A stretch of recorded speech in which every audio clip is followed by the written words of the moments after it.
What's up, Spartans? Batman from TST Gaming here to keep you updated with everything Halo. And today, we're going over the big changes that were just announced. But before we get started, please subscribe for more Halo content.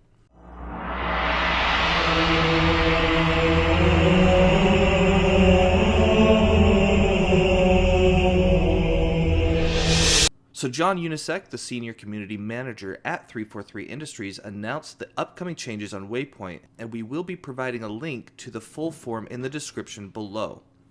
The first big point of news is about Big Team Battle. Quote, yesterday we released an update that focused on addressing the issues many of you were seeing in the Big Team Battle. It's only been a day, but our data shows that matchmaking success rates have returned to normal. Combining that with community reports of smooth matchmaking, we're pretty confident in saying that BTB is back, and now better than ever. Along with this update, we also managed to squeeze in 2 community-requested changes to Big Team Battle itself. We know it's not ideal to end up in a different squad lineup, but for now, even if a player from your party doesn't show up in your intro camera lineup, they'll still appear as part of your fire team throughout the duration of the match. Tank beats everything. We've updated the Pelican vehicle deliveries to drop tanks, M808 Scorpions and Wraiths earlier and more often in matches. There were a few other changes included in this update which you can read about in our patch notes on the Halo support site, which we'll be going over right now. The following changes were made by the February 3rd update. Multiplayer. Matchmaking service improvements for Big Team Battle. Players should find full matches quicker and more consistently.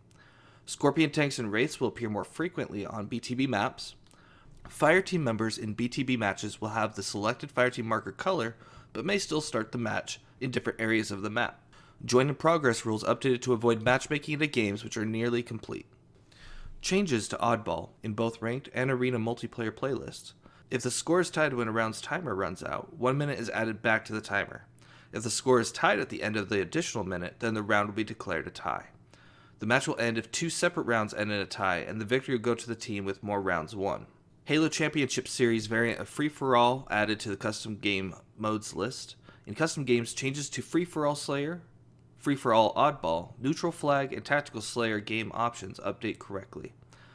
And the download size says update only, all platforms, approximately 1.1 gigabytes or less. Now the second thing he talked about was the bot backfill difficulty. Next week, the bot backfill difficulty will be increased from Marine to ODST. This means that when a player leaves and gets replaced by a bot, that bot will now be at the ODST skill level. We hope these ODST bots can help your team out when they drop feet first into your matches. Third, and this is probably the most important one to me, is ranked matchmaking. We've been keeping a close eye on ranked since launch. The team has been monitoring data, pairing that up with community reports and feedback, and has some updates they'd like to go after during the season.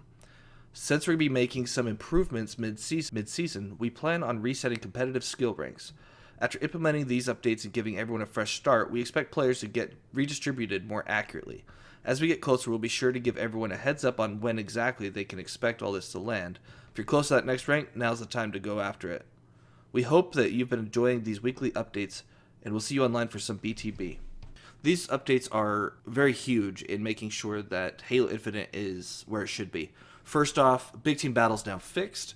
We have the bot backfill difficulty being increased to ODST, which is fantastic, because while it's nice when you have a Marine level difficulty bot appear on the other team, it really sucks when it happens to you. I had one the other day where someone dropped out unexpectedly and a Marine bot filled in the spot, and they ended up the game at like 1 kill and 8 deaths. So it really doesn't balance it out at all. So I'm hoping that ODST is that perfect spot, and hopefully just kind of balances out the team.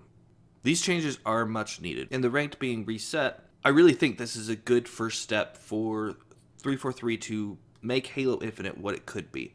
The game has so much potential that I can't wait to see where it goes.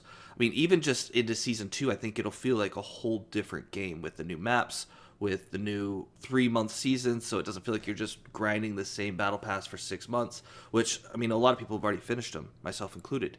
So it'll be great to see how Season 2 compares to Season 1. Not only that, we have things like expansions that are all but guaranteed at this point to come out because it's supposed to be a 10-year game. So the thing with the game is it's now a live service game.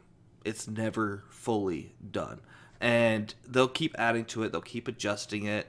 I would not be surprised to see Season 2 have nerfs and buffs to certain weapons and equipment. And that's the kind of thing you want. You want it to feel fresh. You want them to keep coming back and making you want to come back as a player. Please let us know down in the comments below what you think of this update. And that's all we have for today. If you enjoyed this video, please like and subscribe.